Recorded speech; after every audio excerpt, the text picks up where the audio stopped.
네. 한양대학교 철학과에서 학생들을 가르치고 있는 김용훈이라고 합니다. 다시 한번 인사드리겠습니다. 제가 최한기의 기학을 여러분들한테 소개하는 그런 시간을 주최 측으로부터 이제 의뢰를 받았습니다. 아까 제가 들어오면서 그동안에 진행됐던 이 인문학 강좌의 내용을 봤더니 이 동양, 특히 한국에 관한 것들은 그렇게 많지 않았습니다. 그런 점에서 좀 색다른 주제다라고 생각을 합니다. 사실은 이제 저는 이제 전통학문을 학생들한테 가르칩니다. 연구도 물론 하고 있고요. 그런데 요즘 시대는 전통학문에서 요구하는 것과 다른 것이 필요한 시대 아닙니까? 근대사회고 현대사회고 그렇습니다. 전통학문을 해서 무엇하느냐. 이를테면 퇴계율고, 조선시대는 위대한 학자였고 스승이었지만 오늘날 그들이 우리에게 유익한 그 무엇을 줄 수 있겠느냐. 사실 이런 질문을 받을 때가 있습니다. 그러면 아주 곤혹스럽죠. 그럼에도 불구하고 저는 이제 꿋꿋하게 우리 전통학문, 전통철학을 연구해왔고 가르쳐 왔습니다. 오늘 최한기도 그러한 일환으로 여러분들한테 소개를 해드리도록 하겠습니다. 아까 말씀드린 퇴계이황이나 율곡 이 선생 같은 경우는 여러분들 잘 알고 계실 겁니다. 다산적양용 같은 분도 잘 알고 계실 거고요. 그런데 최한기는 그렇게 익숙하지가 않습니다.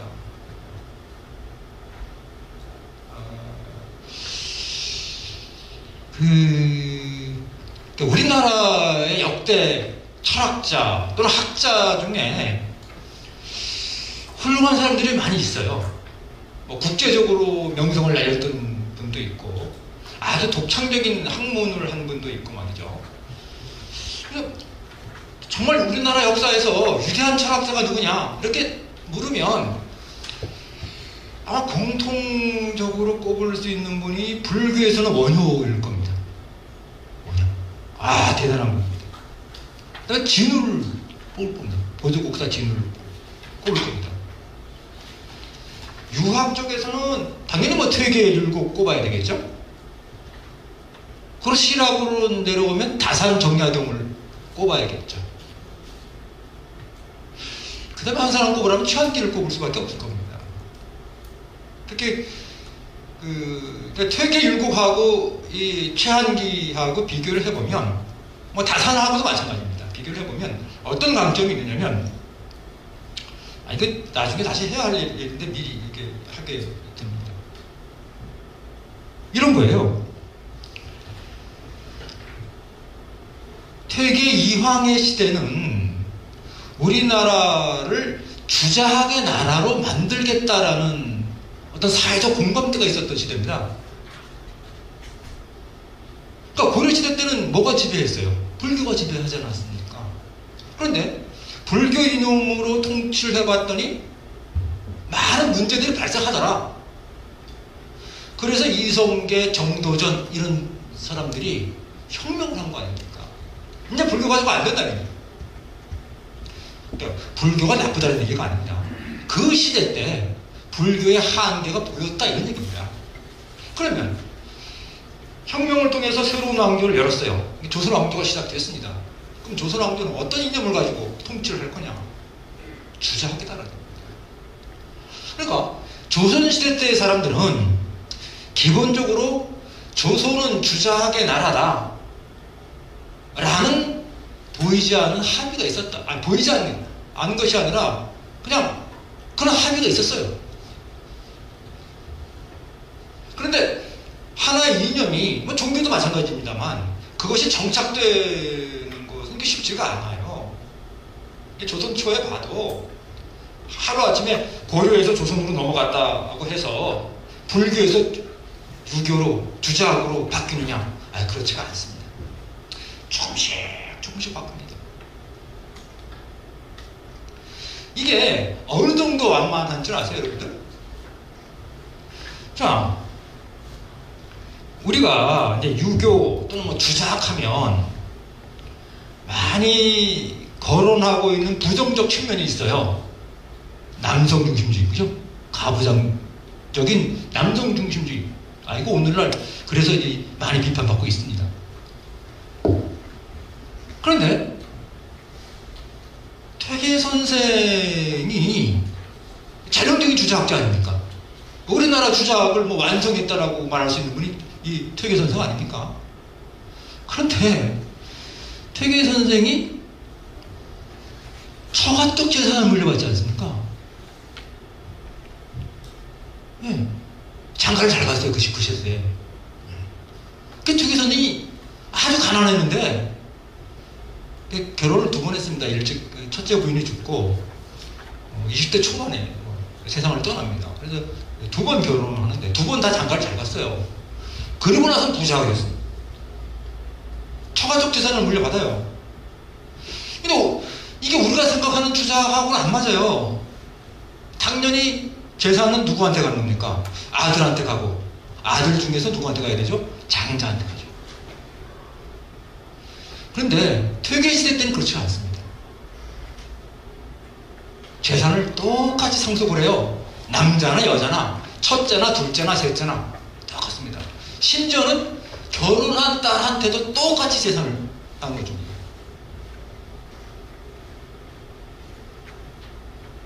그러니까 아직까지는 우리가 알고 있는 주자학의 문화가 정착되지 않았던 겁니다. 그러니까 이런 이 장자 중심의 상속제도가 정착됐던 거는 대략 17세기. 그렇죠. 17세기에 와서다. 그러니까 주자학의 나라가 정착된 것은 17세기, 18세기, 19세기 한 300년 역사를 가지고 있다는 거예요. 그 이전에는 그렇지 않았다는 거죠. 자, 조금 다른 얘기가 길어졌습니다만, 아무튼 다시 본론으로 돌아오겠습니다. 이 최한기 얘기로 돌아갑니다. 최한기를 제가 이제 처음 만났던 곳은 이제 고등학교 다닐 때입니다. 국사교과서에 최한기 선생을 어떻게 소개하고 있냐면 실학사상과 개화사상을 이어주는 가교자 역할을 했던 분이다. 이렇게 나와요.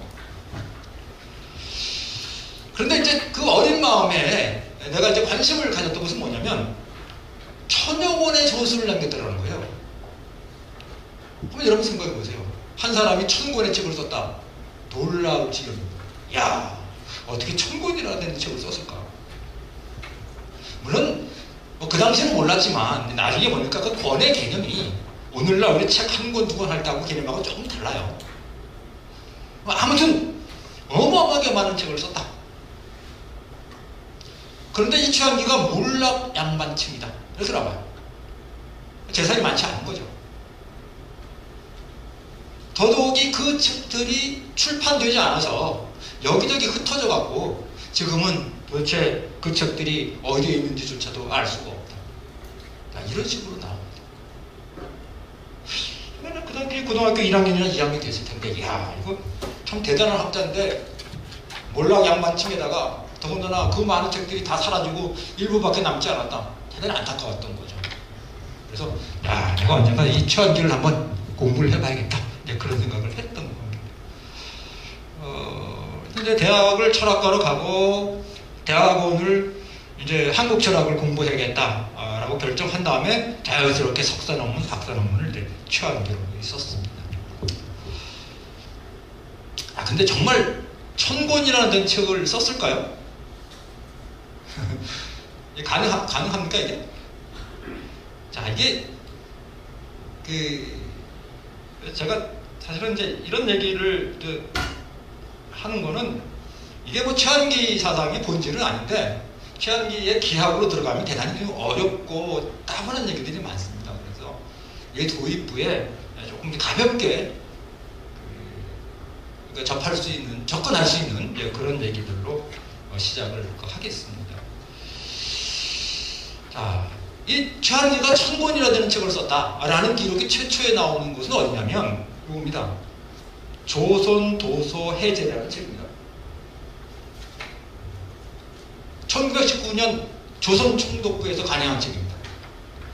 그러니까 일본 놈들이 조선을 합병을 했어요. 그죠? 그래서 이제 조선을 지배하는 거죠. 그러니까 조선을 알아야 될 거 아닙니까? 여러 가지로 이 조선에 대해서 연구를 합니다. 그 중 하나가 조선에 있는 문헌들, 책들, 문집들 이런 것들을 조사를 하는 거예요. 그 중에 이제 최한기가 등장을 하는 겁니다. 아, 최한기라는 사람이 상룡 최씨고, 그리고 최항의 맏대손이고, 개성지방에서 활동을 했다. 이렇게 간단하게 코멘트가 되어 있어요. 그리고 1000권이나 되는 책을 썼다. 이렇게 기록이 되어 있습니다. 그런데 이 기록은 정확한 것이 아닙니다. 그 약간의 오류가 있어요. 왜 그러냐면 실제로 최한기는 1803년에 태어나서 1877년에 돌아가십니다. 그런데 이 조선도서해제라는 책을 보게 되면 77년이 아니라 79년인가 세상을 떠났다 이렇게 기록이 되어 있어요. 기록이 정확하지 않습니다. 자가지로인데 지로로 기록이 안 되어 있고 은로로 기록이 되어 있어요. 그러니까 이런 사소한 오류들이 있습니다. 그러니까 정확하진 않다. 다시 말하면 여기서 말하는 1000권이라는 이런 기록은 확실한 근거가 있는 것은 아니다. 일단 이렇게 말할 수가 있습니다.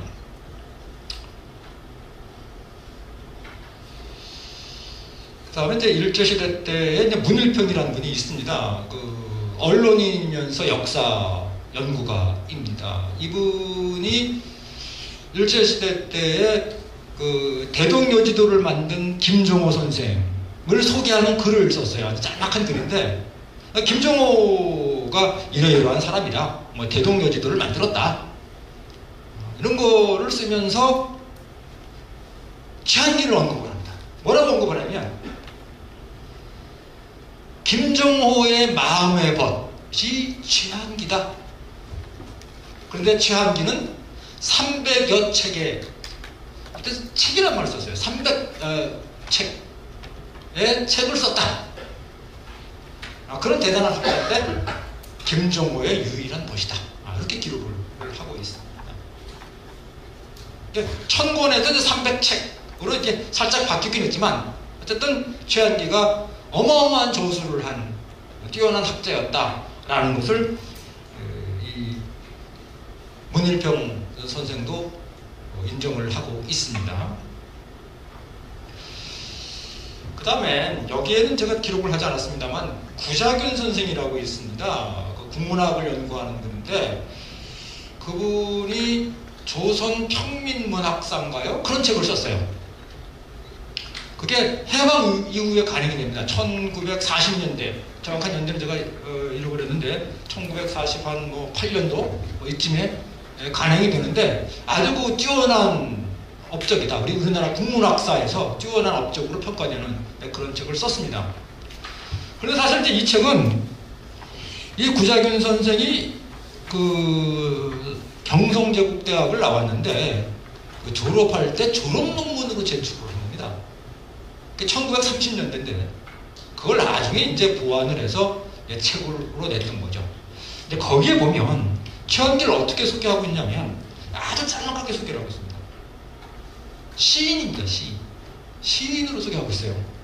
근데 사실은 지금 남아있는 걸 보면 최한기는 시가 없어요. 한 페이지가 있나? 그래요. 그런데 시인으로 소개를 하고 있습니다. 그러면서 1000여 권의 저서를 남긴 학자이다. 또 이렇게 소개를 하고 있습니다. 계속 이제 최한기는 이제 1000권의 저서를 남겼다라는 얘기가 이제 같이 붙어 다니고 있는 겁니다. 자, 그 다음에 이제 최남선의 얘기입니다. 최남선은 잘 알고 계실 겁니다. 그 3.1운동 때 기미독립선언서를 기초한 분이죠. 아주 뛰어난 천재죠. 뭐 3대 천재 그러면, 그 당시 3대 천재 그러면 최남선, 이광수, 그 다음에 누구죠? 임꺽정 쓰신 분, 홍명희, 이 세 분을 그 당시에 꼽았었습니다. 천재적인 사람인데 나중에 친일 행위를 해가지고 참 안타깝긴 합니다만, 뭐 이광수도 마찬가지죠.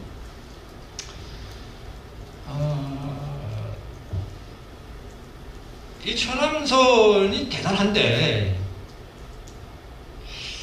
한 20살 때쯤 됩니다. 20대 초반이에요. 일본에 유학을 갑니다. 국부 유학생으로 갑니다. 1904년인가 가면 그럴 겁니다. 가가지고 이제 그 일본 대학에서 좀 공부하다가 뭐 1년의 과정을 끝마치지 않고 뭐 중간에 귀국을 합니다. 하는데 돌아올 때 뭘 가지고 오냐면 인쇄기를 사가지고 옵니다. 이 최남선이 여러분 알다시피 여러 가지 뭐 문학 단체들을 조직하지 않습니까? 그래서 그 문학 활동을 하죠. 근데 그거 이외에 조선광문회라는 걸 조직을 합니다. 그 어린 나이에. 그 조선광문회에서 뭘 하냐면 우리나라 고전을 찍어내요. 그러니까 책을 찍어낸다는 건 결국 뭐죠? 돈을 투자하는 거예요. 그 당시에 이 종이값, 그 다음에 옛날에는 뭡니까? 다 그 인쇄할 때 그거 뭐라고 그러죠? 이렇게 활판을 일일이 이렇게 동사기? 예, 뭐 그렇게 하여튼 많은 그 인력이 필요하고 결국 돈이 필요한 작업 아닙니까? 그러니까 아무나 문집을 막 찍어낼 수가 없는 거죠. 조선광문회에서 삼국사기, 성균유사, 동국통강 여러 일기, 반개수로 그동안 잘 일반 유학자들이 관심을 가지지 않았던 그런 책들 거기서 찍어냅니다. 이거는 뭐 사회를 위해서 또는 뭐 나라를 위해서 좋은 활동이죠. 그런데 거기에 앞으로 간행해야 될 간행 목록에 보면 최한기의 저술이 들어가 있어요. 성기운하하고 인정인가? 이런 두 책을 앞으로 간행하겠다 계획을 세웁니다. 물론 이제 간행은 안 됩니다. 그러니까 최남선은 최한기를 잘 알고 있었어요. 그리고 알고 있었을 뿐만 아니라 최한기의 저술을 본 사람이에요. 이 사람이 조선상식 문답 속편이라는 책을 씁니다. 사실은 이제 조선상식 문답이라고 이거는 일제시대 때 아마 1930년대가 될 겁니다. 그 신문에 연재를 했어요. 조선에 대한 그 상식 질문을 던지고 뭐 이렇게 일종의 퀴즈죠. 그리고 거기다 내가 답을 하는데 그런 글을 썼습니다. 그러다가 해방 이후에 조선상식 문답이라고 책을 몇 권 했어요. 근데 그게 이제 그 당시 베스트셀러가 됐던 겁니다. 그래서 그 이후에 속편을 냅니다. 그 속편에 보면 이런 게 나와요. 우리나라에서 가장 많은 책을 쓴 사람은 누구일까? 이런 질문을 던집니다. 여러분 누굴까요? 최한기? 네? 최한기? 최한기? 예? 정약용. 예, 좋습니다. 거기에 보면 제가 내 적어 왔는데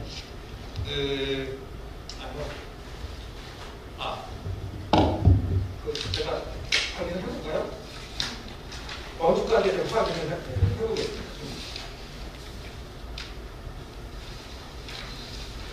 처음에는 송시열을 뽑습니다. 송시열, 우암 송시열.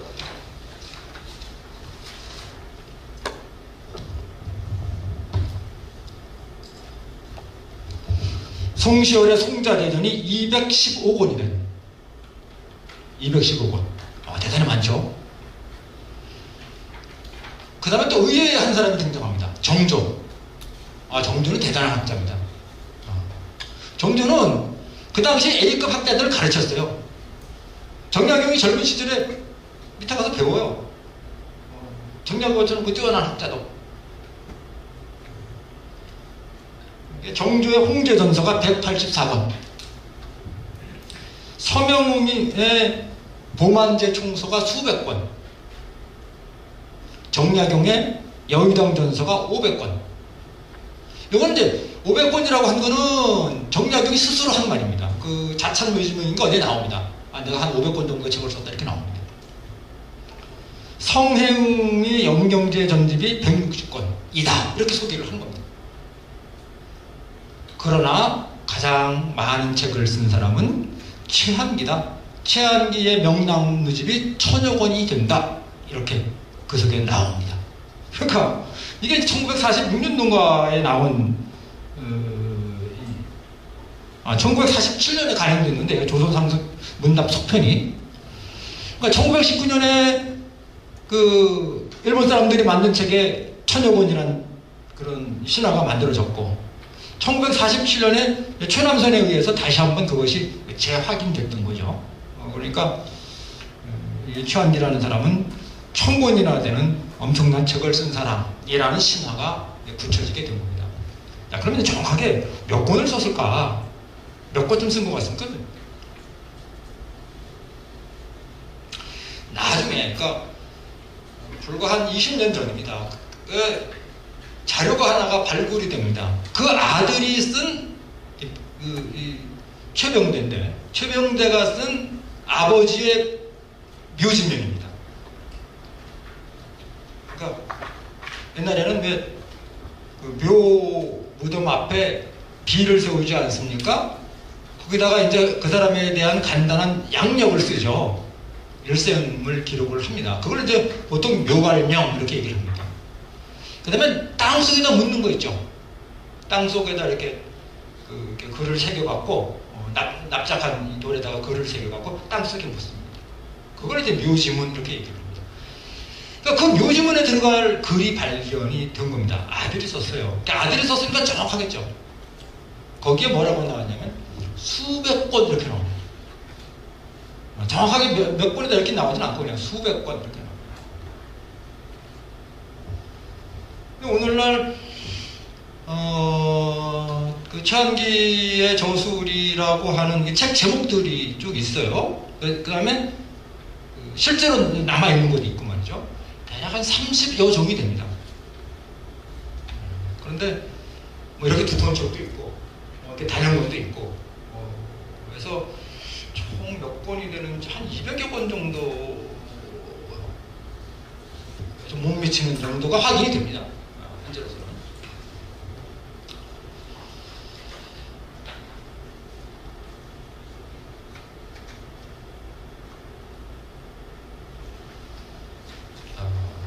연구사를 통해 본 최한기입니다.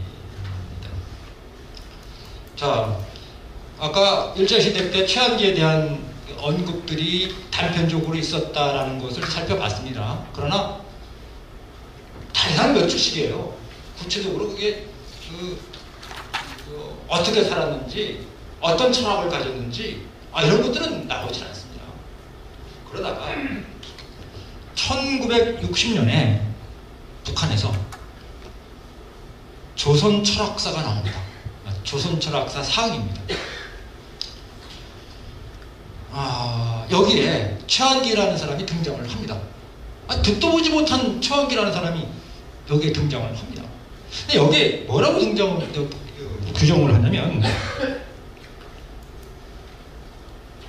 서구의 과학을 많이 받아들였다. 그리고 그것에 바탕을 두고 유물론적 유기론, 여기 나오죠. 여기 유물론적 유기론, 유물론적 유기론의 철학을 수립했다. 이렇게 나옵니다. 자, 1960년에 북한은 당연히 이 사회주의 정권, 이게 김일성 체제죠. 그 시대 때 북한 사회를 이끌어갔던 이유는 뭐냐면 막스주의 아닙니까? 막스주의는 철학의 역사를 어떻게 파악하냐면요. 유물론과 관념론의 투쟁, 이렇게 얘기합니다. 관념론은 나쁜 거, 쉽게 말해서. 유물론은 좋은 거다. 그러니까 세계 역사를 보면 관념론이 지배하다가 관념론이 기본적으로 지배해왔습니다, 이 세상을. 그런데 유물론이 거기에 도전을 하는 거예요. 도전했다 깨지고 도전했다가 깨지고 결국 유물론이 관념론을 이긴다. 그 유물론의 정점에 누가 서 있는 겁니까? 마르크스, 엥겔스가 서 있는 거죠. 이 세계는 정신이 지배하는 것이 아니라 물질이 더 근본적이다 라는 게 그 핵심이죠. 자, 여기서 뭐 길게 얘기할 수는 없습니다만 그런 관점에서 우리 동양 사상을 한번 보자라는 겁니다. 불교는 당연히 관념론이 됩니다. 그렇죠? 유교는 어떻게 되냐는 거지. 유교는 주작은 리를 최고 높은 존재로 봤잖아요. 리. 이 리는 관념이잖아요. 관념론이에요. 그러니까 퇴계 이황은 관념론자입니다. 그런데 동양 철학의 역사를 보게 되면 리보다는 기를 더 우선시한 사람들이 가끔 등장을 해요. 어떤 사람이죠? 서경덕 같은 사람. 그죠? 서경덕 같은 사람을 보통 우리는 기철학자 이렇게 얘기하지 않습니까? 그런데 그 정점에 최한기가 있다. 최한기는 정말 위대한 철학자. 그렇게 이제 북한에서 최한기에 대한 평가, 최한기를 발굴하자마자 그 최한기는 최고 지위에 올라서게 되는 겁니다. 그런데 이게 1860년에 있었던 일인데 이 책이 이제 일본으로 건너가고 일본으로 번역이 됩니다. 그 당시 이제 1960년대죠. 일본의 김철왕이라고 그러니까 제1사학자입니다. 저도 그 만나뵌 적이 있는데 이분이 조선 철학사를 보다 보니까 최한기라는 사람이 등장을 해요. 몰랐던 사람인데. 그래서 일본에 있는 도서관을 뒤집기 시작을 합니다. 그래서 최한기가 쓴 인정이라는 책을 찾아냅니다. 인정이라는 책이 최한기 저술 중에서 아마 가장 방대할 겁니다. 북한에서 이 최한기를 소개할 때는 인정이라는 책을 못 봤어요. 그냥 초기 저술인 기칙체계만 가지고 글을 썼습니다. 그런데 그거보다 훨씬 방대한 책인 인정이라는 책을 이 김철왕이라는 분이 발굴을 해낸 거예요. 그리고 이제 그거를 학계에 발표를 하는 겁니다. 그런데 그때 그 무렵에 박종홍 교수가 일본으로 갑니다. 박종홍 교수는 이제 서울대 철학과에 오랫동안 근무했던 분입니다. 박정희 시대 때 왜 교육문화 수석인가 했어요. 그거 하면서 국민교육원장 만든 분이에요. 아주 뭐 뛰어난 학자죠. 서울대 철학과, 전 서울대 안 나왔습니다. 서울대 철학과의 터줏대감이라고 그래야 됩니까? 그런 분입니다. 그분이 이제 일본에 가서 이제 김철왕을 만난 거예요. 김철왕이라는 분을 만난 겁니다. 만나서, 최한기라는 사람이 있네? 이렇게 됐던 겁니다. 그래서 이제 이분이 서울로 돌아와서 또 자료를 수집을 합니다. 자료를 찾았더니 여기저기 많아요. 규장과부터 뒤져보고, 여러 가지 고문서를 뒤져봤습니다. 그러더니 제법 나옵니다. 그걸 기초로 해서 쓴 논문이 요겁니다. 최한기와 경험주의.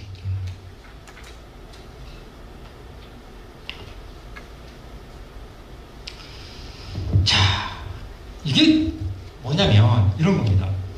박종홍이라는 분은 기본적으로 서양 철학을 공부한 분이에요. 서양 철학을 공부해서 서양 철학, 그게 우리나라 서양 철학계 1세대라고 말할 수 있는 분입니다. 그러니까 서양 철학을 전공한 사람들이 박종홍 교수의 영향을 받지 않은 분이 없어요. 근데 옛날 분들은 다 한문을 했잖아요. 어릴 때부터 한문을 다 했어요. 그런 분들 많습니다. 이 박종홍 교수가 우리나라 불교 상당히 했어요. 그거 읽어보면 이 서양 철학하는 분이 어떻게 인문 연구해요? 그럴 정도로 이 동양 철학에 조예가 있습니다. 그러니까 서양과 동양을 다 아우르는 분이죠. 이분이 최한기의 그 문집을 읽는 겁니다. 읽고 해석을 해내는데 어떻게 해석을 해내냐면 최한기의 철학은 경험주의다라는 겁니다. 자, 여러분 한번 보세요. 경험주의의 대척점에 있는 게 뭐죠? 여러분, 영국의 경험주의, 대륙의 합리주의, 이렇게 읽었잖아요. 자, 이게 이제 근대 인식론의 두 가지 조류입니다. 근대가 오기 전에 무슨 시대입니까? 중세 시대죠. 중세 시대는 신학이 지배를 했습니다. 철학은 신학의 신녀야. 신학의 왕입니다. 철학이 했던 일은 신학을 정당화하는 역할, 보도적인 역할밖에 못했어요. 그 시대 때 진리는 뭐가 진리입니까? 하나님의 말씀이 진리죠. 성경이 진리죠. 그렇잖아요. 자, 그런데 세상이 바뀌기 시작을 합니다. 코페르니쿠스가 나오고 갈릴레오가 나오고 뉴턴이 나오고 이렇게 되는 거 아닙니까? 처음에는 그 이전에 브루노 같은 사람이 있었죠. 브루노는 어떻게 합니까? 화형시키잖아요. 성경과 하나님의 말씀과 다른 얘기한다 그래서 불태웁니다. 갈릴레오는 어떻게 하죠? 재판에 세우지 않습니까? 갈릴레오가 현명하게 처신을 한 건지 모르겠습니다만 자기의 주장을 처리하는 거 아닙니까? 그리고 나오면서 그래도 지구는 돈다. 코페르니쿠스는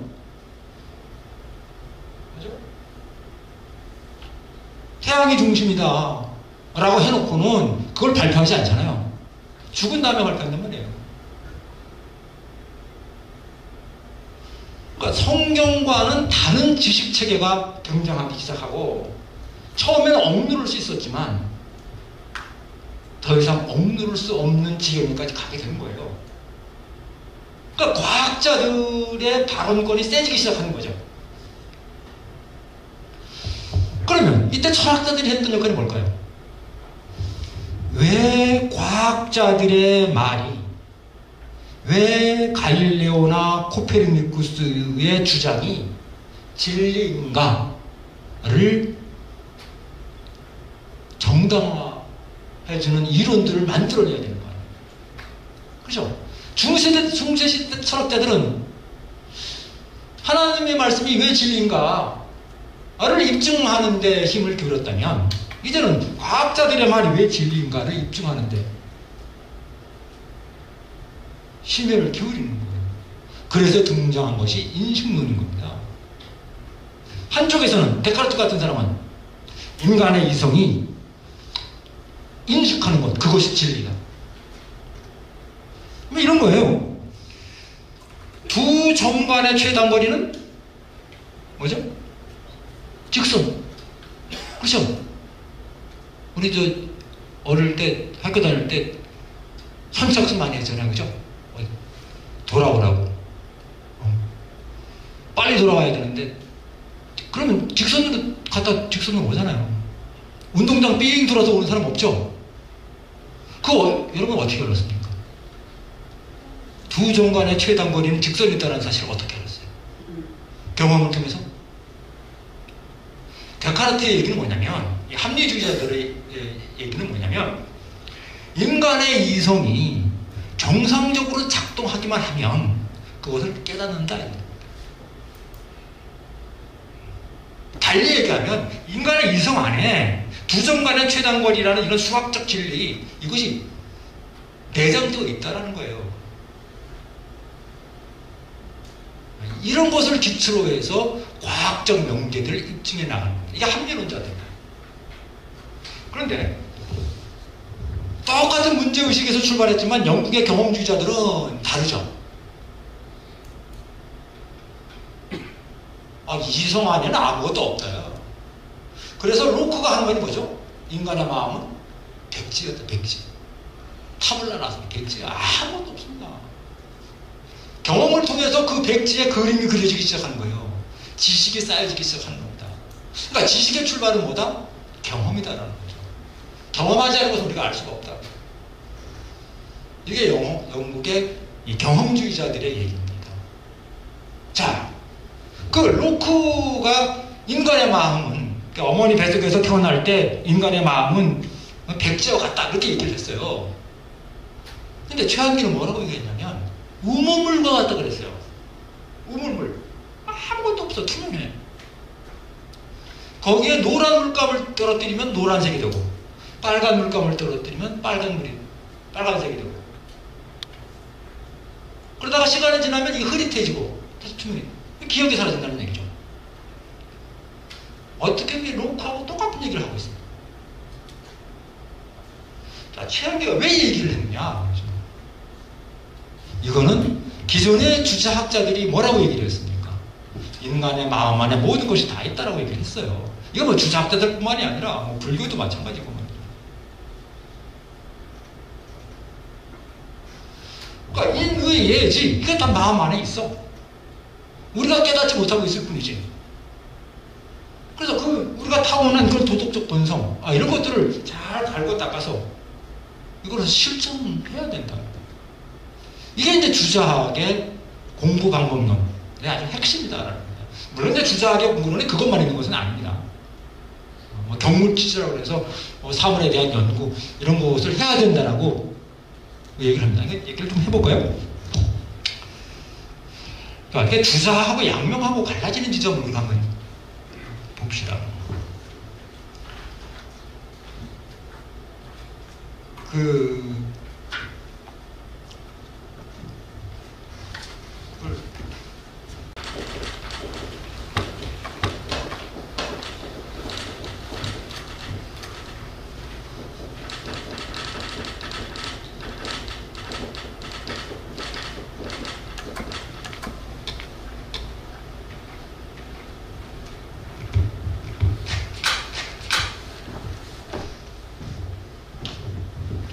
자, 경물치지라고 이게 대학 맨 앞에 나오는 그런 구절입니다. 이게 공부 방법론입니다. 자, 주인은 저 경물치지를 어떻게 해석하냐면 이렇게 해석을 해요. 경물, 물에는 사물이죠. 사물에는 이치가 있다. 그 사물의 이치를 탐구하는 것이 경물이다. 그러니까 궁리죠. 우리가 궁리한다라고 말하잖아요. 그 궁리가 한문으로 하면 있죠. 그러니까 여기에 이 교탁이 있어요. 교탁에는 교탁의 이치가 있는 겁니다. 그러니까 교탁의 이치를 탐구하려면 어떻게 됩니까? 교탁에 나아가서 교탁을 이렇게 살펴봐야 되는 거죠.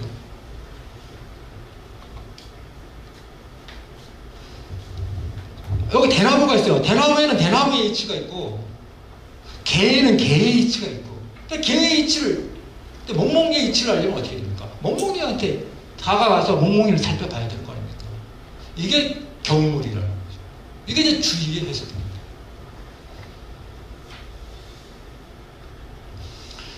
그래서 왕양명이 자기 젊은 시절에 주자학 공부를 했잖아요. 친구하고 같이 우리 주자의 공부를 한번 해보자. 그래서 대나무가 쭉 대나무밭이 있는데 그 대나무밭에 앉아가지고 대나무 이치가 뭔지를 탐구합니다. 먼저 그 친구가 도전을 합니다. 거기 탁 앉아갖고 대나무 이치가 뭔가를 고민을 합니다. 어떻게 성공했겠어요? 여러분 보고 대나무밭에 앉아갖고 대나무 이치를 탐구해라고 하면 그 가능하겠습니까? 그 친구가 며칠 하다가 포기합니다. 나 더 이상 못하겠다. 그러니까 왕양명이 되면 도전을 해. 내가 한번 해보겠다. 탁 앉아갖고 대나무를 살펴봅니다. 어떻게 그거 가지고 대나무 이치를 깨닫습니까? 그 포기합니다. 거기서 이제 왕양명이 깨달음을 얻는 겁니다. 이치라는 거는 대나무에 있는 것이 아니다라는 거죠. 이치는 마음 안에 있다는 거죠. 마음 속을 들여다보면 되는데 왜 대나무를 보느냐는 거죠. 그러면서 주자하고 결별을 하는 겁니다. 그런데 이게 반은 맞고 반은 틀린 거예요. 그러니까 왕양명이 주자를 오해한 측면이 있어요. 주자는 대나무에 대나무의 이치가 있다. 따라서 대나무를 연구하기 위해서는 대나무를 들여다봐야 된다. 이거 주의가 그렇게 얘기를 했습니다. 소의 이치를 알기 위해서는 소를 들여다봐야 된다. 맞아요.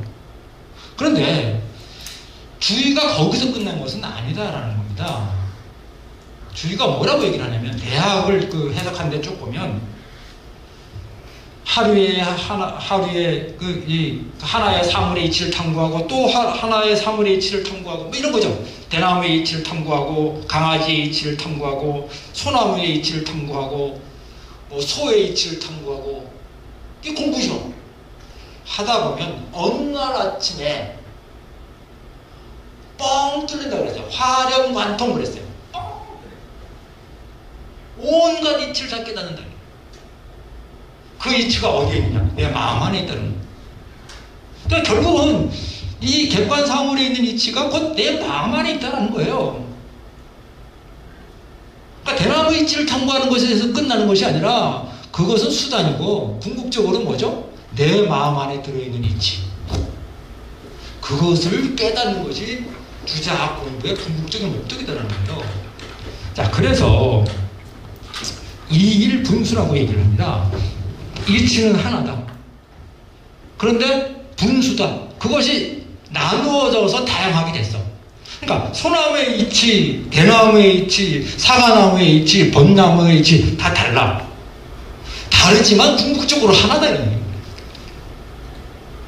모든 이치는 다 하나야. 사람의 이치나 다 하나야. 그 이치가 어디 있습니까? 내 마음 안에 있다는 거야.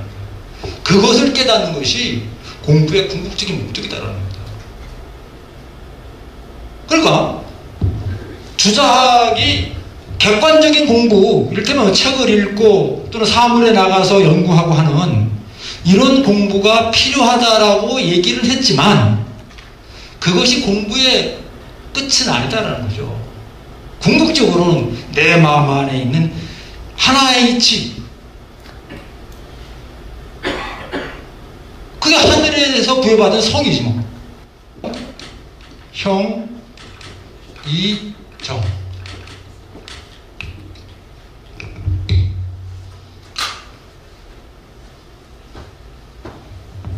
자, 얘기가 조금 다른 데로 흘렀습니다만 이게 정리를 하겠습니다. 이렇게 이 유교에서는 이 하늘과 땅의 본질이 뭐냐? 만물을 생성해내는 거다. 그러니까 뭔가를 생성해내면 그건 선이야. 근데 생명을 죽이는 건 그건 악입니다. 하늘의 본질을 어기는 것이기 때문에. 그런데 그 하늘의 본질을 모든 생명체들이 다 가지고 있어. 모든 존재들이 다 가지고 있어. 그걸 주자학에서는 어떻게 얘기를 하냐면, 하늘에 달이 있지 않습니까? 그 달은 하나야. 아까 이 일이라고 그랬죠? 이 일은 하나입니다. 그런데 그 달이 이 세상 물마다 달이 비쳐요. 그죠? 한강 가면 한강에도 달이 있고, 낙동강 가면 낙동강에도 달이 있고, 다 접시에 물 들어오면 거기도 달이 있어. 모든 존재 속에 다 달이 들어있어. 겉으로 드러나는 현상은 다르지만 그 속에 담겨있는 본질은 하나다라는 겁니다. 그러니까 내가 대나무의 이치를 탐구하고 뭐 소나무의 이치를 탐구하고 하는 것은 다 서로 다른 이치를 탐구하는 것 같지만 본질적으로는 하나로 귀결된다는 겁니다. 그러니까 주자학도 결국은 심학이라는 거예요. 그래서 최학이가 주자학이다 양명학이다 이런 말 안 써요. 안 써. 그냥 심학이라고. 심학은 이런 객관사물은 쳐다보지도 않고 마음 안만 들여다본다.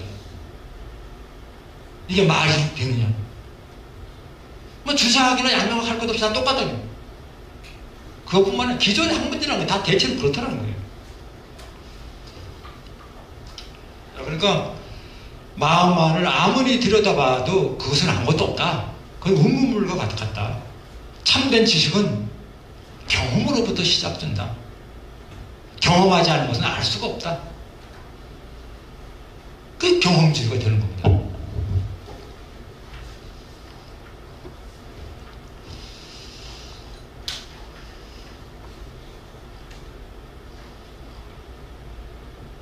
자, 그 다음에 1990년도에 해강 초공전이라는 글이 발견이 됩니다.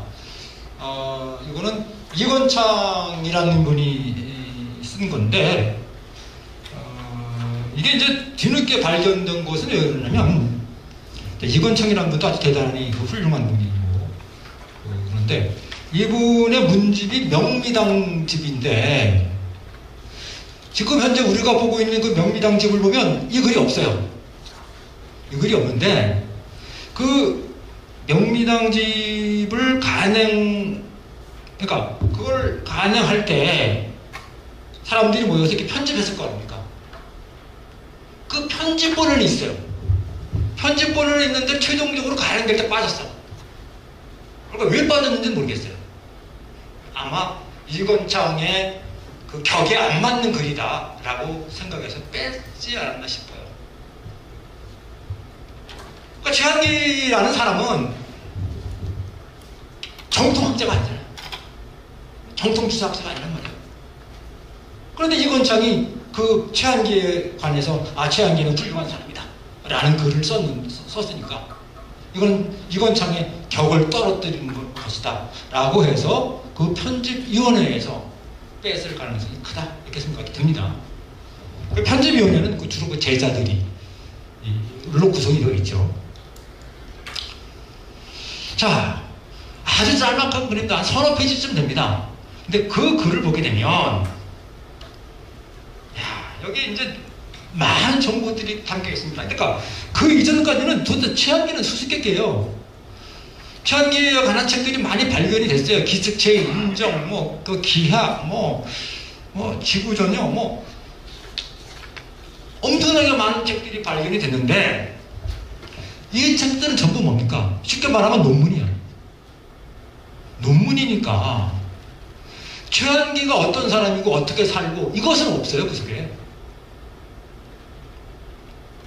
그러니까 최한기가 어떤 사람인지를 알려면, 최한기가 평소 누구랑 친했고 누구하고 편지를 주고받았고 그죠? 누구를 위해서 글을 써줬고 이런 것들이 발견해야 되는데 이런 것이 없는 거예요. 그런데 이 해강초공전에 보면 최한기에 대해서 간단하게 소개를 하고 있습니다. 자, 이 이건창이라는 사람은 15살에 과거 시험에 합격을 했어요. 이거 아마 전무후무할 겁니다, 이거. 이게 물리적으로 불가능한데 어떻게 15살에 과거에 합격했는지 모르겠어요. 과거에 합격하면 바로 관직에 나가야 되는데 너무 어리다고 해서 관직에 못 나가고 19살인가 나갑니다.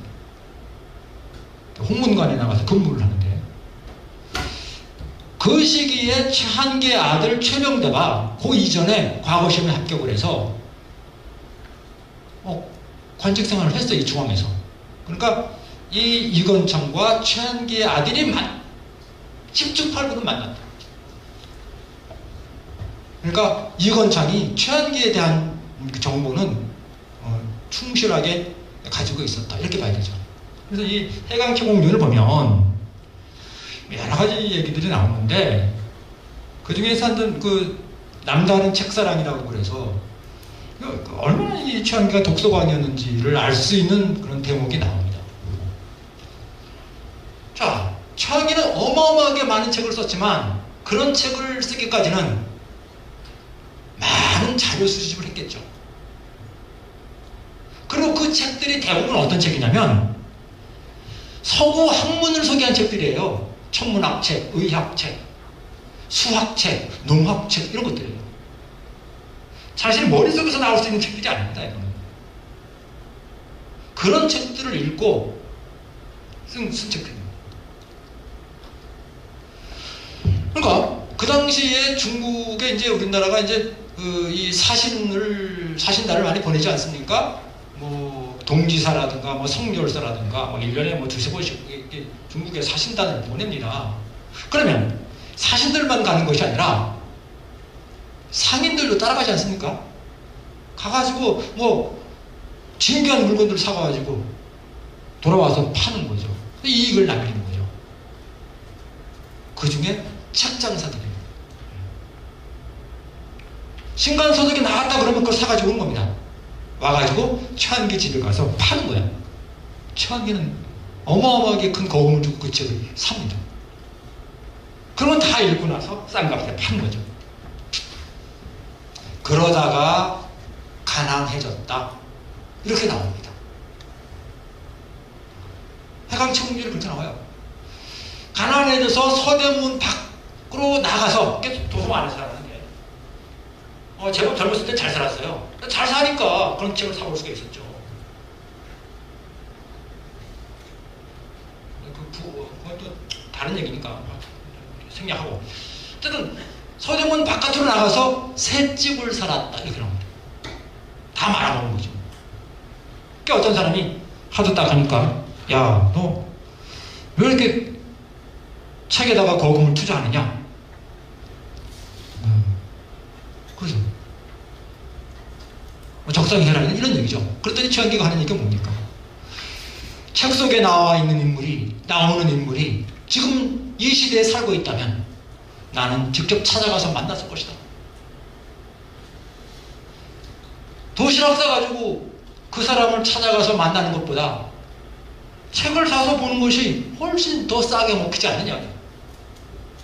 이런 논리를 펴니다. 또 어떤 사람은 야, 너 이렇게 공공하게 살지 말고 이게 왜 이렇게 가난하느냐.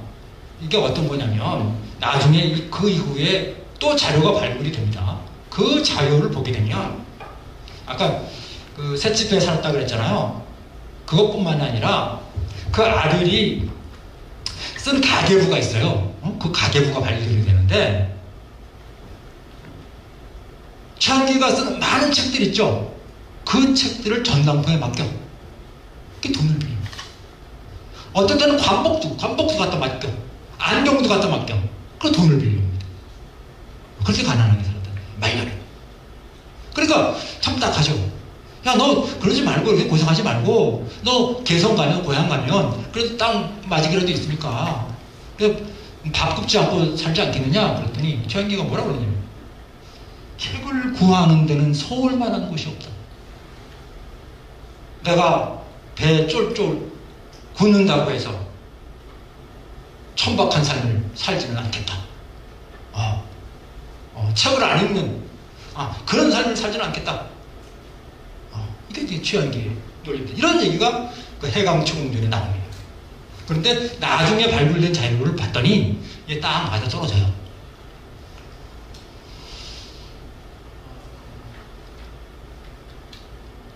그 다음에 해강초공전에 보면 그 최고 실력자들과의 교류관계가 나오는데 정말 이 최한기가 수수께끼 같은 인물이었는데 그럼에도 불구하고 당시 최고 실력자들과의 일정한 간접적인 관계가 있었어요. 그게 조인영과 홍석주와의 관계인데 이 조인영이라는 분은 헌종의 장인이 누구냐면 조만영이죠. 풍양도시입니다. 그 조만영의 동생입니다. 순조 때 안동김씨 태도 정치가 시작되지 않습니까? 그런데 여기에 도전했고 또 일정 정도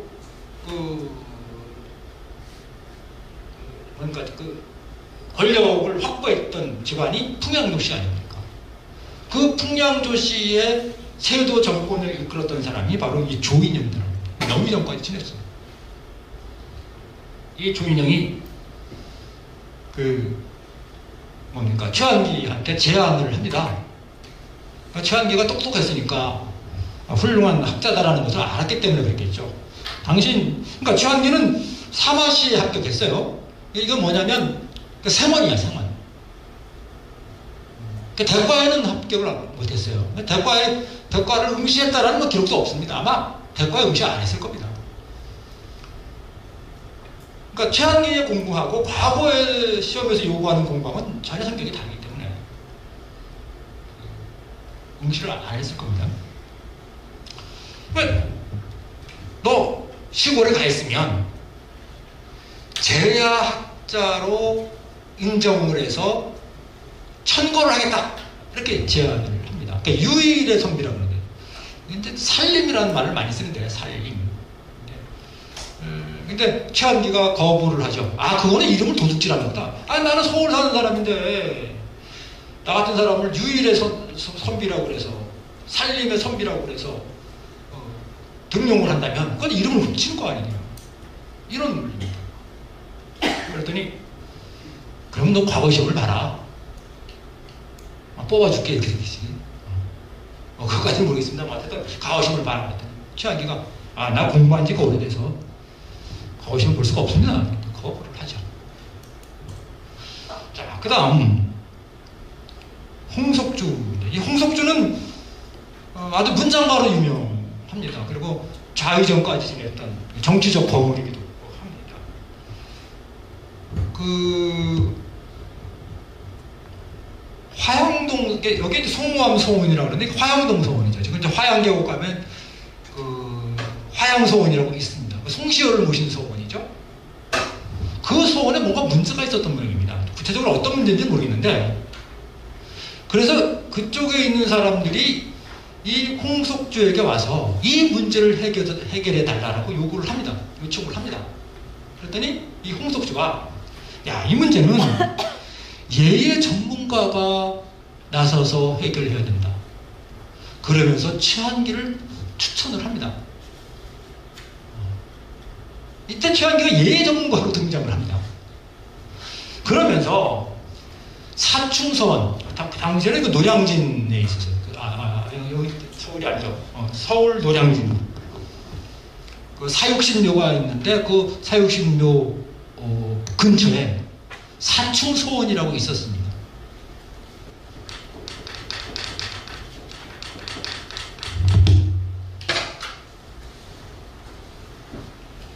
자, 이 사충소원은 누구를 모신 소원이냐면 노론 사대신이라고 합니다.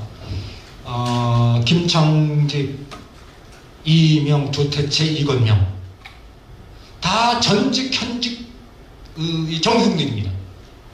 노론의 핵심들입니다.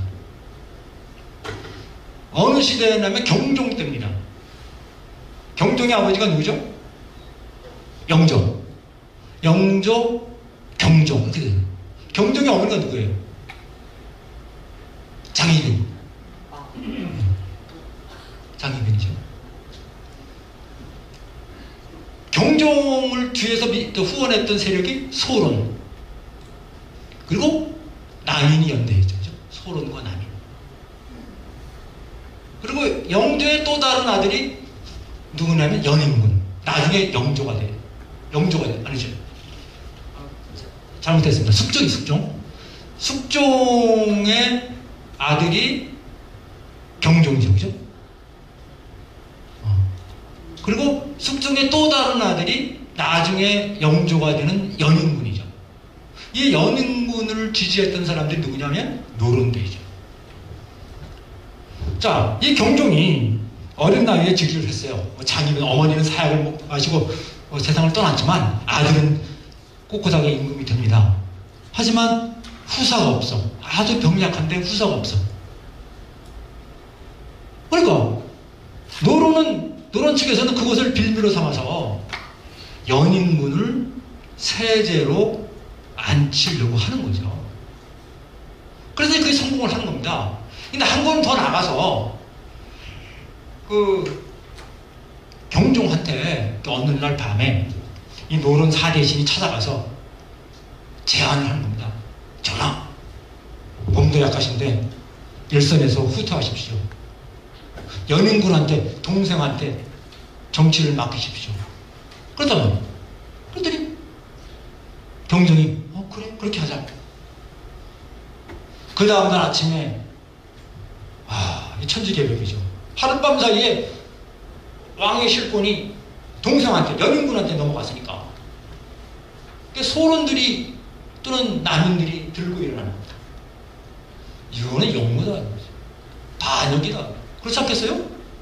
임금한테 시퍼렇게 살아있는 임금한테 일선 후퇴하라고 했으니 아무리 병약하고 병 환중에 있었다고 하더라도 결국 이 노론 사대신이 체포가 되고 형장에 있으고 사라지게 됩니다. 그러면서 이제 소론 정권의 시대가 되는 거죠. 그런데 경종이 오래 못 살고 세상을 떠나고 연인군이 왕이 오릅니다. 그것이 그 유명한 영조죠. 그러니까 영조가 왕이 오르니까 그 이후는 노론들이 주도를 하게 되죠. 그래서 이 사대신이 이를테면 이제 그 사면복권이 되는 겁니다. 아, 죄가 없었다, 억울하게 죽었다 이거죠. 그리고 원혼을 달래기 위해서 그러니까 사당을 세우는 거죠. 그 사당이 그게 사당을 세우고 그게 서원이 되는 거죠. 그게 사충서원. 그러니까 사충서원이 됐든 화양동에 있는 화양서원이 됐든 이게 다 뭡니까? 송시열에서 노론으로 이어지는 노론 정통파를 상징하는 그런 서원들이다라는 겁니다. 근데 최한기한테 너 사충서원의 유사가 되라. 그리고 저 화양서원의 일도 겸해라. 이렇게 제안을 하는 겁니다. 홍석조가. 그 사람들한테 야, 너 최한기한테 찾아가서 자꾸 이렇게 권유를 해라. 이렇게 꼬드기는 거죠. 근데 최한기가 그 얘기를 듣고 말도 안 된다는 거죠. 홍석진은 훌륭한 재상인데 그 입속으로 나를 꼬드기느냐. 이렇게 거부를 하는 겁니다. 그러면서 여기서 하나 알 수 있는 것이 뭐냐면, 그러면서 덧붙이는 말이 뭐냐면, 저한테 덧붙이는 말이 뭐냐면, 아, 우리 집안이 참 한미한 집안이다. 한미한 집안이죠. 한미한 그 집안일 수밖에 없는 것이, 이제 이것도 이제 연구에 의해서 밝혀졌는데, 고조 때까지 과거에 급제한 사람이 한 사람도 없습니다. 사마시 합격한 사람도 없어. 생원도 없고 진사도 없어. 증조 때 와서 무과에 합제를 합니다. 증조 때 증조와 그 증조의 동생 둘이 무과에 합격을 합니다. 이제 출세를 하기 시작한 거죠. 그러니까 문과는 아니지만 어쨌든 그래도 출세입니다. 더욱이 그 동생은 종 2품까지 올라갑니다. 그러니까 무과로서는 올라갈 만큼 올라갔죠. 그리고 그 아들 때 또 그 아들 때까지 전부 무과입니다. 그리고 이제 최한기가 사마시에 합격을 하게 되는 거고, 최한기의 아들이 문과에 급제를 하게 되는 거죠. 그러니까 한미한 집안일 수밖에 없죠. 하지만 그 혼인관계가 있다. 그러니까 세상 사람들이 우리 집안의 혼인관계가 어떠한지를 다 알고 있다. 이런 식의 언급을 합니다. 그러니까 이게 무슨 얘기냐면, 추론을 해보자면 사충소 화양소원과 이 사충소원으로 이어지는 노론 정통파하고 최한기 집안과는 정치의 결이 달라. 모르긴 몰라도 소론 쪽이 아니었을까 이렇게 추론을 해봅니다.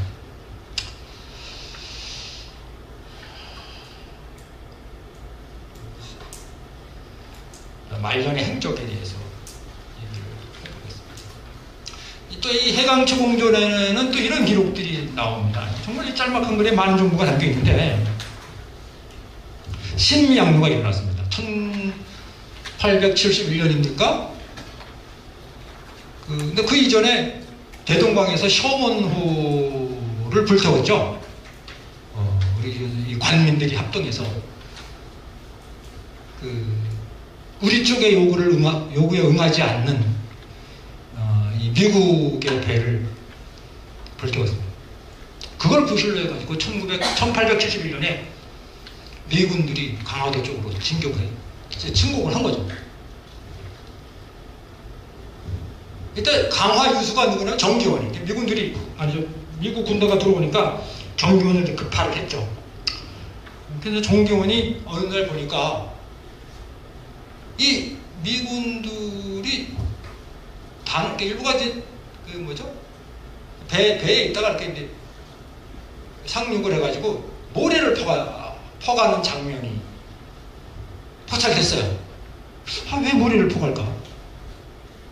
최한기한테 편지를 쓰는 겁니다. 아, 이러한 일이 있는데 이게 도대체 뭡니까? 그랬더니 최한기가 하는 말이 왜 모래를 퍼갔을까요?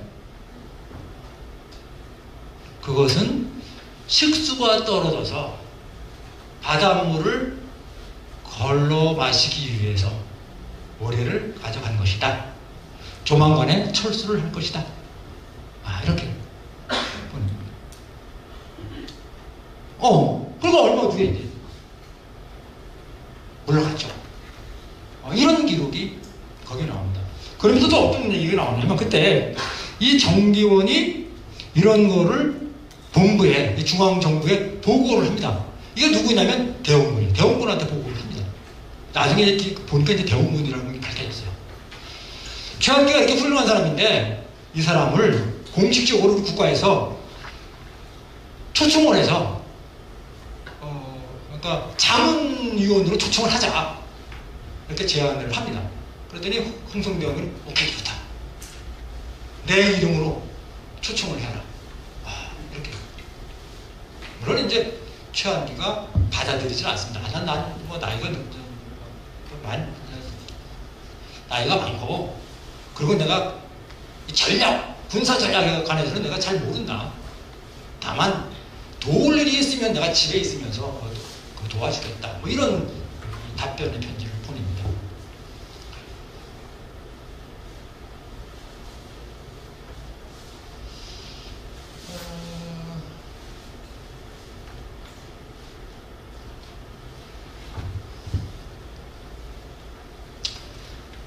이렇게 뭐 무과 주변의 출선이다 뭐 이런 거는 이 뒤에 나오는데 이거 다 빼겠습니다. 지금 시간 관계상 다 빼고. 요거만 잠깐 얘기할까요? 1999년도에 한 20년 전이죠. 그 해강 잡고등 미발간 초고본이 발견이 됩니다. 이게 뭐냐면 최한기 종갓집에서 보관하고 있던 이런 7사본 책들을 이제 학계에 내놓는 거예요. 봤더니 이게 이제 최한기가 쓴 글, 또는 아들이 쓴 글, 그런 것들이 있습니다. 잘 정리가 안 된 것들, 막 깨알같이 쓰고 한 뭐 그런 글들이 있습니다. 아까 얘기했던 가계부도 그 속에 들어있는 거고, 아들이 쓴 그 묘지명이라는 것도 그 속에 있는 겁니다. 근데 이게 정말 중요한 게 뭐냐면, 이런 걸 보니까 최한기가 어떻게 살았는지가 이제 보이는 거예요. 예를 들자면, 그 34살 때, 최한기가 34살 때 둘째 딸이 죽습니다. 14살짜리, 14살이면 중학생 정도 됩니까? 14살짜리가 죽어요. 아버지가 얼마나 가슴이 아프겠습니까? 그러니까 딸을 위해서 재물을 짓습니다. 옛날에는 이렇게 오늘날은 이제 의학이 발전해서 그런 경우가 많지 않은데, 아주 드문데, 옛날에는 많아요. 다산도 얼마나 많은 아들, 딸들을 앞세웠습니다. 최한기도 마찬가지예요. 그리고 52세 되던 해는 맞딸이 또 죽습니다. 이 맞딸은 결혼한 지 18년이 됐어요. 근데 세상을 떠납니다. 그 맞딸을 또 추모하는 재혼을 짓습니다. 이런 내용들이 들어있는 글들이 발굴이 되는 겁니다. 그러니까 최한기가 이런 사람이었구나. 이런 것들이 조금씩 포착이 되는 거죠.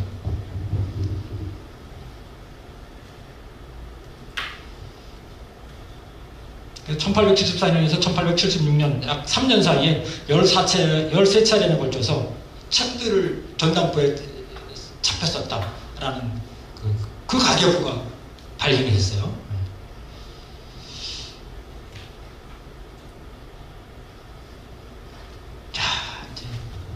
최한기의 기하과 탈주작적 학문으로 갑니다.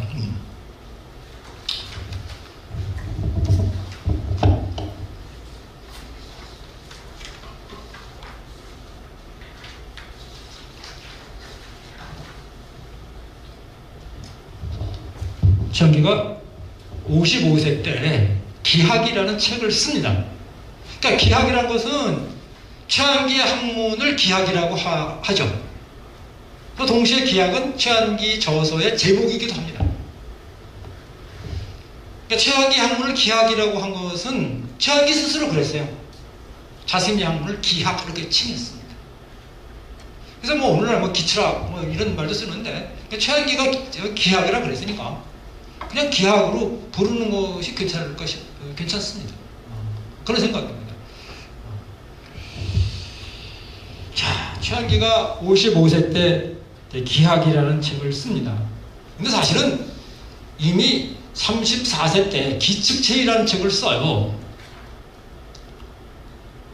아까도 얘기했습니다만 최한기의 저우술의 상당 부분은 과학책, 수학책, 의학책 이런 것들이에요. 지리책 이런 겁니다. 그리고 순수 철학적인 책이 뭐냐면 기측체의 기하. 그 다음에 아까 제법 두텁다고 그랬죠. 인정이라는 책이 있는데 인정은 일종의 사회철학 내지는 정치철학을 담고 있는 책입니다. 그래서 이 34세 때 쓴 기측체이라는 책 속에서 최한기의 철학은 이미 형성이 됐다. 구조가 이미 확립이 됐다. 이렇게 말할 수가 있습니다. 그리고 이제 그 이후에 그 최한기의 학문이 더 축적되고 심화되면서 그것이 이제 기하학으로 정착이 됐다. 이렇게 보면 됩니다. 그 기하학이라는 책 속에서 최한기가 뭐라고 그러냐면 이런 얘기를 합니다.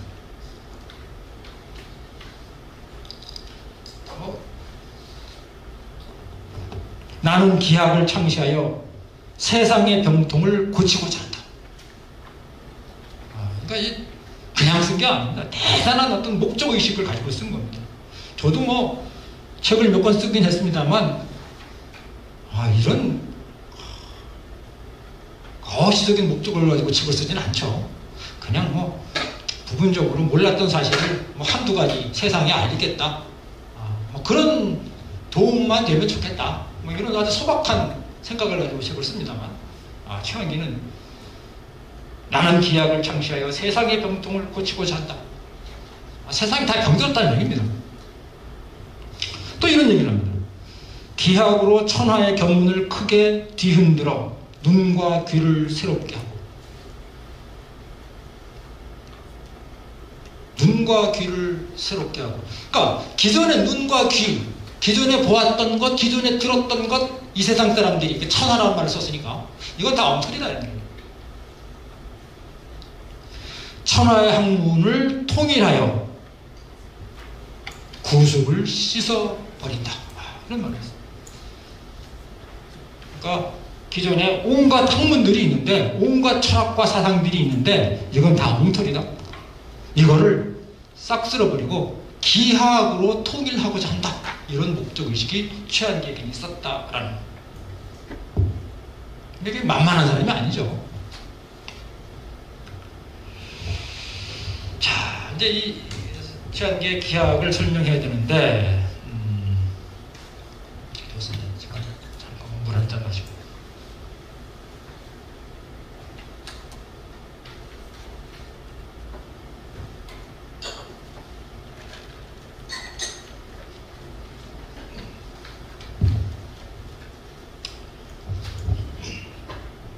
기의 존재론입니다.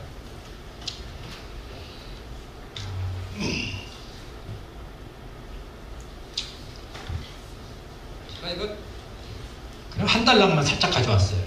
복잡해서 이렇게만 말씀을 드리겠습니다. 자, 기로 이 세계를 설명하는 것은 최한기뿐만이 아니죠. 아까 서경덕도 그랬다 그랬습니다. 서경덕뿐만이 아니죠. 주자학자들도 기로 이 세계를 설명하죠. 실제로 제가 어떤 논문에도 이제 그런 걸 썼습니다만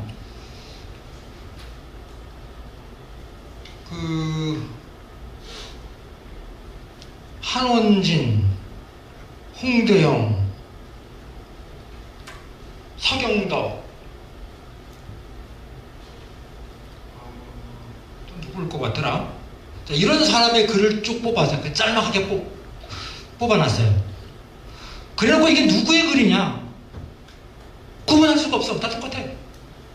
다시 말하면 실학자로 구분되는 홍대용이나 전형적인 주자학자로 얘기되는 뭐 한원진이나 이 우주를 설명할 때는 똑같아요.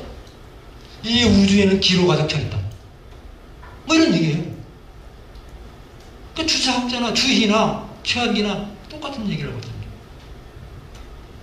그런데 왜 최한기가 기존의 주자학자들이 말하는 기로는 이게 엉터리냐, 엉터리라고 보느냐, 이것에 대해서 간단하게 얘기를 하겠습니다. 최한기가 그 기의 얘기를 하면서 가장 강조했던 것이 뭐냐면, 기라는 것은 유형의 존재다 이런 얘기입니다.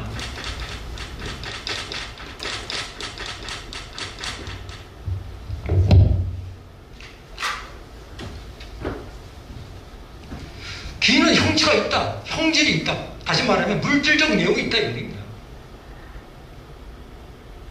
무형이 아니라는 거예요. 그러면서 그렇다는 것을 입증하기 위해서 최한기가 노력을 합니다. 아마 계속 반복적으로 나옵니다. 왜 기가 유형이냐? 예를 들어서 이런 거예요. 요즘 말로 하면 주사기 끝을 딱 막은 다음에 피스톤을 밀면 더 이상 안 들어가잖아요. 왜? 그 안에 기가 차 있기 때문에. 바가지를 물에다 엎으면 들어가다가 멈춰요. 왜? 그 안에 공기가 압축되어 있기 때문에. 이쪽 문을 열었다 쾅 닫으면 이쪽 문이 열려. 왜? 이 사이에 공기가 있기 때문에. 눈에는 안 보이지만 뭐가 있다. 자, 하늘에 해가 떠가고 달이 떠가고. 물론 이제 나중에 최한기가 이제 지구가 태양을 중심으로 해서 돈다 이렇게 얘기를 합니다만, 이게 어떻게 가능하겠느냐. 조금 이제 나중에 얘기를 앞질러서 얘기하자면,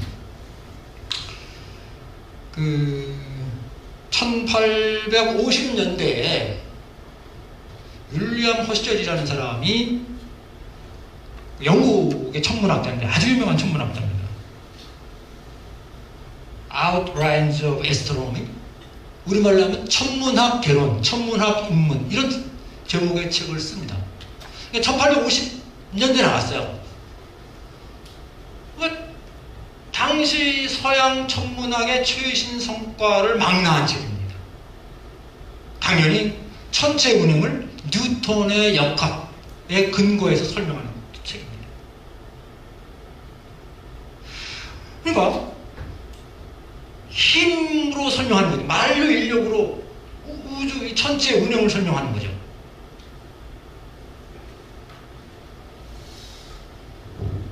이게 한 10년도 채 안 돼서 한문으로 번역이 됩니다.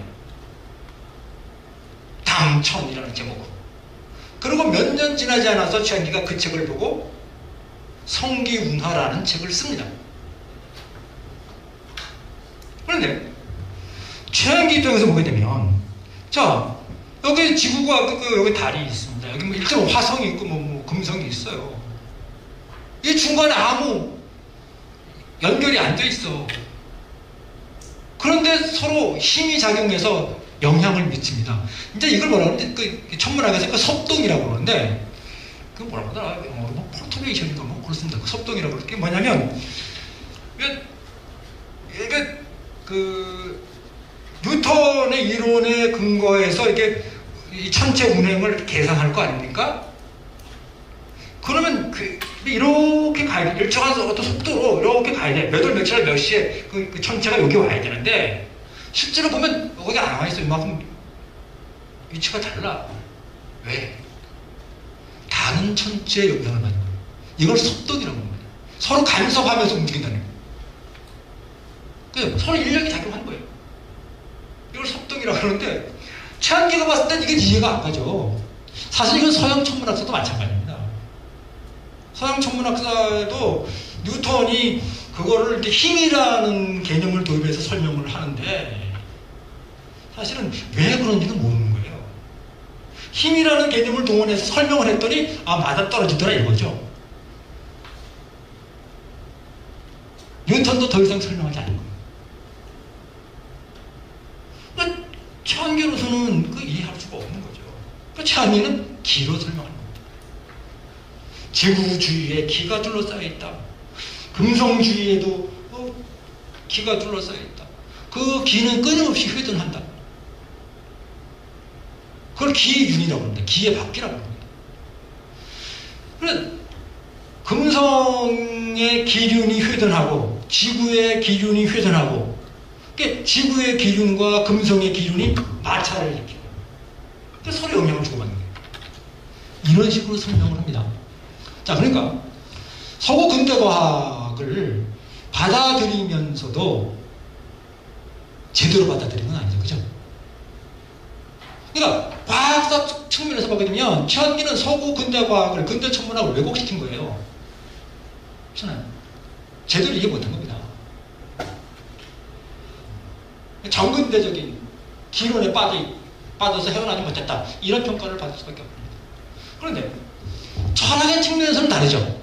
철학적 측면에서 봤을 때는 전통적인 기론에 근거해서 새로운 이 근대과학의 이론을 재해석해서 나름대로의 어떤 이 우주관을 만들어냈다, 이런 의미가 있다라고 해석이 되는 거죠. 이건 일종의 창조적 사이다. 자, 아무튼 이렇게 서양 천문학에서는 별 천체들 상관에 영향을 주고받는다, 이렇게 나와 있는데 최한기는 그걸 기초로 해서 그거는 우주에 기가 가득 차 있기 때문에 그러한 것이다. 우리가 눈으로 기가 가득 차 있는지 볼 수는 없지만 그러나 추론이 가능하다는 얘기죠. 그러니까 저 하늘에도 기가 가득 차 있다. 자, 이런 식으로 자기의 논지를 펴는 겁니다.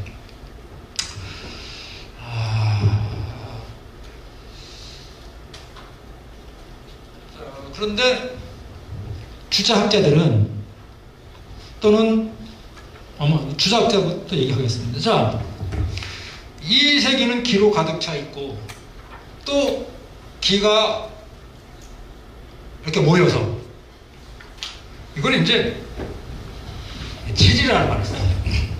기는 눈에 잘 안 보입니다. 아주 농도가 옅죠. 근데 이 기가 뭉치면 밀도가 높아지는 거죠. 그러면 질이 되는 겁니다. 뭐 액체가 되고 고체가 되는 거죠. 그러니까 이런 것들은 전부 뭡니까? 기가 모여서 이루어진 거죠.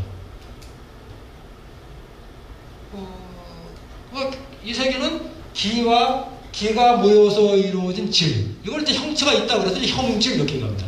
기 플러스 형질로 되어 있다. 그런데 이 기는 어떤 특징이 있느냐면 이런 형질을 관통할 수 있는 특징이 있어요.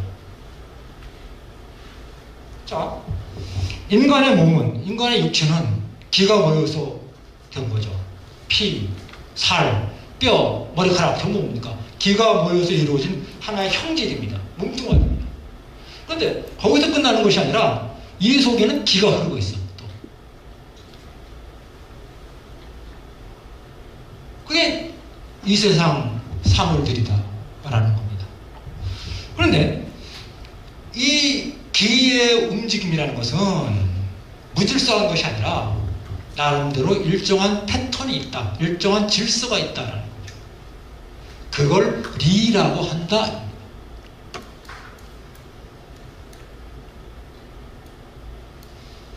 근데 계절이라는 것은 무작정 변하는 것이 아니잖아요. 봄, 여름, 가을, 겨울, 따뜻했다, 더웠다, 다시 이 서늘해졌다가 추워졌다가 따뜻했다가, 이런 질서대로 움직이잖아요.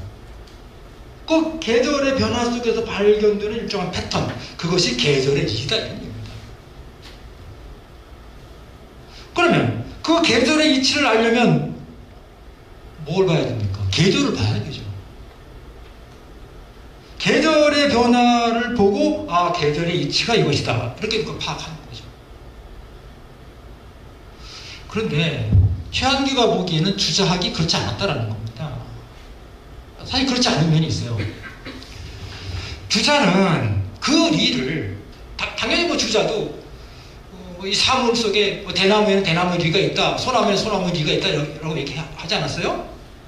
그런데 주자는 아까 이일분수라고 그랬잖아요. 이 세상 물 속에 다 달이 있어. 수없이 많은 달이 있어. 그 기온이 뭡니까? 하늘에 있는 달이야. 그러니까 이거를 하늘에 있는 달이 개체 사물, 모든 물 속에 들어가 있다, 이렇게 설명할 수도 있지만, 거꾸로 얘기하면 모든 사물들의 궁극적 기원은 리다. 이렇게 되는 거죠. 그리고 그 리는 하나고, 리일이고, 그걸 다른 말로 뭐라 그랬어요? 태극 그랬잖아. 가장 궁극적인. 그러니까 주인은 사물 속에 들어있는 리가 그 사물을 지배하는 궁극적 원리다. 태극이다. 이렇게 되는 거예요. 그러니까 리가 기를 지배하는 거예요. 리는 절대적. 이게 옹설이다. 이건 날조가 됐다는 거예요. 이거는 이제 기독교로 말하면 신이죠. 신적 존재죠. 이 세상이 있고 이 세상 위에 신이 있는 거죠. 그 신이 이 세계를 지배하고 창조하고. 구조가 아주 유사하다는 거죠. 내용은 다르지만 이 세상은 기로 이루어져 있는데 그 기를 지배하는 원리는 태극으로서 저 어딘가에 존재한다. 단순하게 말하면 그렇습니다. 이거 아니다라는 거죠. 그러니까 우리가 관심을 가져야 되는 것은 저 바깥에 어딘가에 존재하면서 이 세계를 지배하는 그것을 찾아 헤매는 것이 아니라 구체적인 사물이 작동하는 방식, 이게 중요하다라는 겁니다. 그러면서 하는 얘기가, 예를 들자면 이게 어떤 솥이 있다는 솥. 그러면 솥의 뭐 궁극적 원리가 뭐고, 이건 중요하지 않다는 거예요. 중요한 건 뭡니까? 좋은 솥을 만들기 위해서는 어떻게 해야 되느냐? 쇠의 성질을 연구해야 되고, 불의 성질을 연구해야 되고, 그래서 어떻게 만들어야 이 솥이 아주 좋은 솥이 되느냐? 그리고 만들어진 솥을 어떻게 활용해야 좋은 음식을 만드느냐? 이게 진짜로 필요한 지식이다라는 거죠.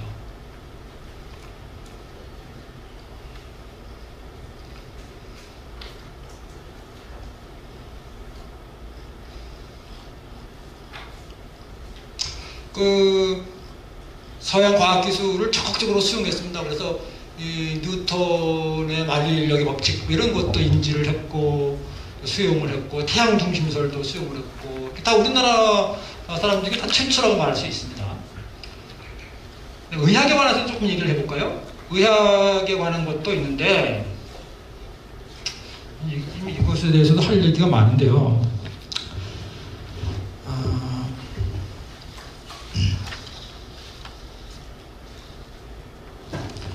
최한기가 64세 때 신기처음이라는 책을 쓰는데요. 이 책은 홉슨이라는 영국의 의사가 있습니다. 이 사람이 중국에 건너와서 한 20년 동안 의사 생활을 하면서 책을 5권 씁니다. 전체 실론부터 시작해서 5권의 책을 쓰는데 4권은 이제 의학에 관한 책입니다. 내과에 관한 것도 있고 산부인과에 관한 책도 있고 한 권은 과학에 관한 책입니다. 광학, 물리학, 화학 이런 책입니다. 근데 그런 책을 보고 64세 때 신기천엄이라는 책을 씁니다. 근데 그 책을 보면 특히 전체 실론이라는 책이 어떤 책이냐면 홉슨이 쓴 책인데 해부학 책입니다. 그림까지 자세하게 인체 해부도 해요. 전체 몸의 구조가 어떻게 되는지, 그러니까 심장, 간, 위 그림으로 쫙 그렸습니다. 그것뿐만 아니라 뼈, 근육, 뇌 전부 그림으로 상세히 그렸어요. 그리고 그게 어떤 기능을 가지고 있는지 상세하게 설명을 했어요.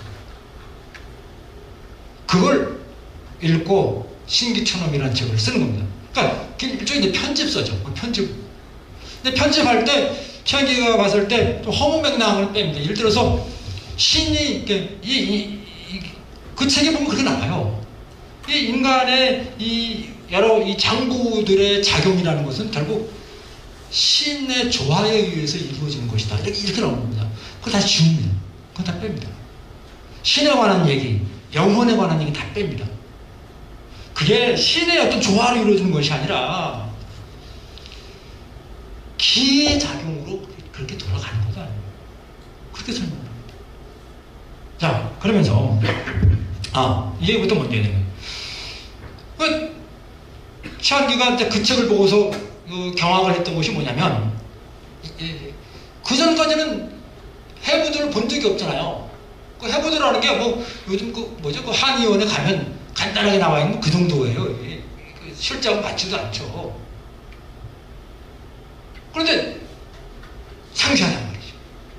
그래서 최한기가 하는 얘기가 시계를 고치기 위해서는 고장난 시계, 자명종이죠. 자명종을 고치기 위해서는 어느 부분이 망가졌는지 고장이 났는지를 먼저 알아야 된다. 그래야만 시계를 고칠 수가 있다. 인간의 몸도 시계와 똑같다. 여러 톱니바퀴가 맞물려 들어가는 그런 어떤 기계적 장치다. 그런데 우리 전통의학을 보게 되면 도대체 어디가 고장난지도 확인도 안 하고 병을 고치게 된다. 그러면서 서구의 해부학 그리고 그것에 기초한 의학을 높게 평가를 하는 겁니다. 자, 그런데 아까도 얘기했지만 자기 생각에 안 맞는 것을 뺐다 그랬어요. 그런데 신의 창조나 신의 조화로 설명하는 것은 다 뺀 거죠. 다 빼고 기의 그러니까 인간이 관여할 수 없는 기의 어떤 이 작용 메커니즘으로 이제 설명을 하는 거죠. 그러면서 서양 의학은 그 부분을 몰랐다. 그렇게 얘기를 합니다. 자, 이것도 뭐 의학적 관점에서 봤을 때는 좀 허무맹랑한 얘기일 수 있지만 그러나 사상사적 맥락에서 봤을 때는 이 전통적인 기론과 서구의 새로운 의학적 지식, 해부학에 기초한 기계론적인 인체관 그것을 결합시키려고 시도했다라는 그 의미가 있습니다.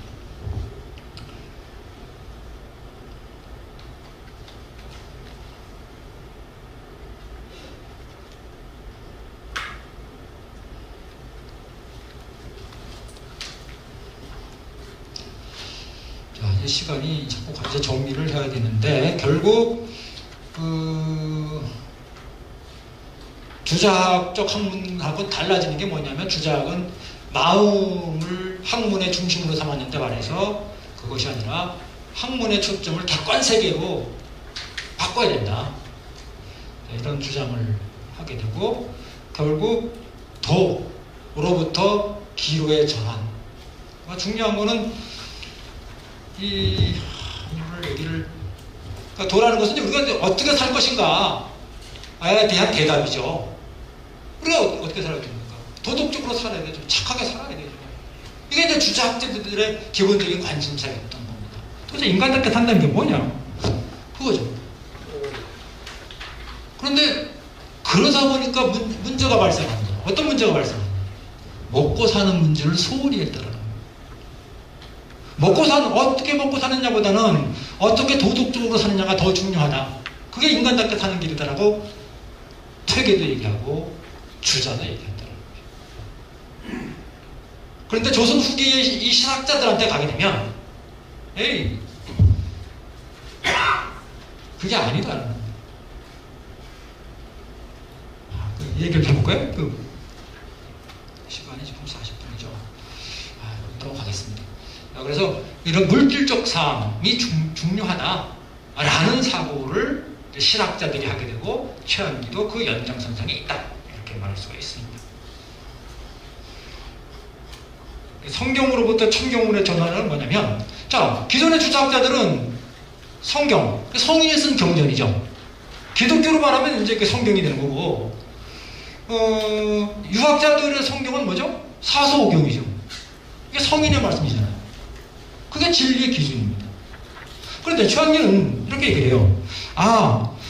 이 성경이라는 것도 성인이 쓴 경전이라는 것도 결국은 객관세계, 자연세계를 옮겨놓은 거다. 옮겨놓을 때 다 옮겨놨느냐? 아니죠. 뺄 건 빼고 기록되어 있는 것보다 경전에 기록되어 있는 것보다 기록되지 않은 것이 더 많아.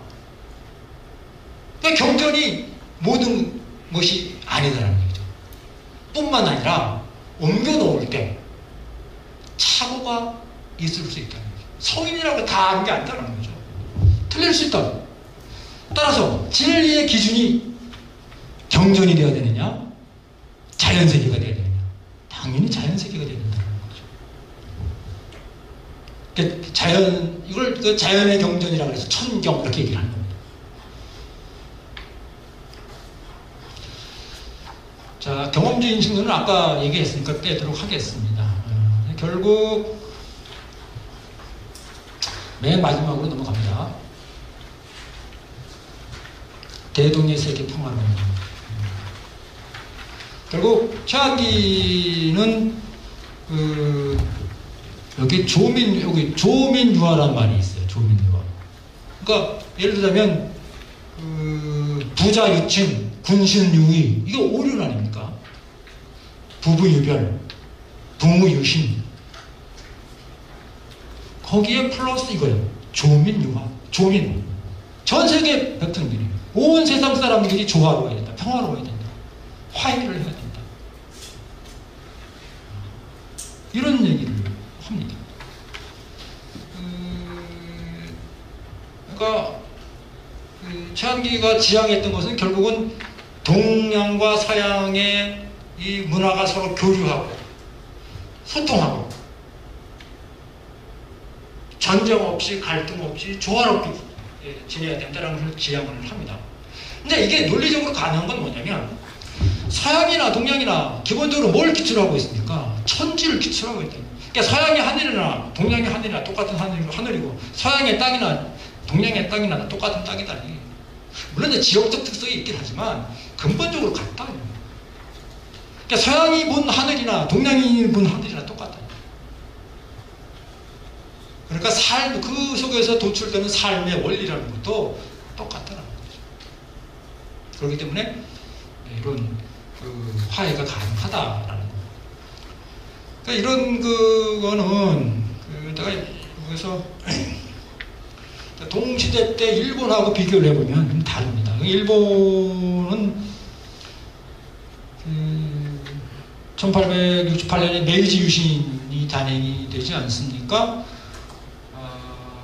그리고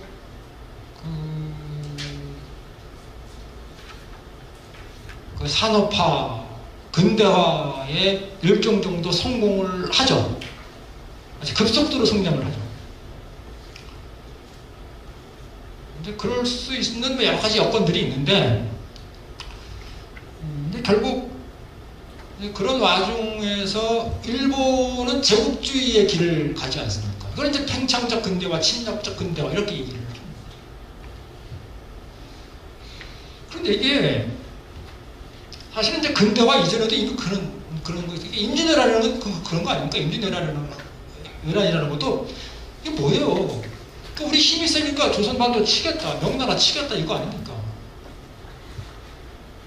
러시아가 지금 우크라이나 쳤잖아요. 뭐 나름대로 이유는 있겠지만 그 침략이 정당화될 수 없죠. 내가 힘이 세다고 약한 사람 때리는 거 이거 인정할 수 있습니까? 그냥 아무 이유 없이 친 거예요. 요시다 소인이라는 사람이 있어요. 일본 군국주의 아버지라고 하는 사람, 정신적 기주라고 하는 사람이 있어요. 1950년대에 그런 얘기를 합니다. 그 제자들 모아놓고 연설을 하는데 북해도를 점령하고 유구를 치고 조선을 치고 만주를 먹고 왜? 중국을 넘어서서 인도까지 진출한다. 이런 얘기를 1950년대, 1850년대 한단 말이에요. 그게 결국은 조선을 병합하고 그리고 대만을 점령하고 나중에 이제 만주 점령하고 중국 점령하고 태평양 점령을 일으킨 거 아닙니까? 그런데 최한기는 그런 생각을 감히 하지 않잖아요. 평화롭게 지내야 된다. 이게 최한기의 세계 평화론이라고 할 만하다. 그게 이제 최한기가 구상한 새로운 시대다. 새로운 세계다. 뭐 중화다, 오랑캐다. 이런 구분이 없이 온 세계가 하나로 어우러지는 그런 세계를 최한기가 구상을 했다.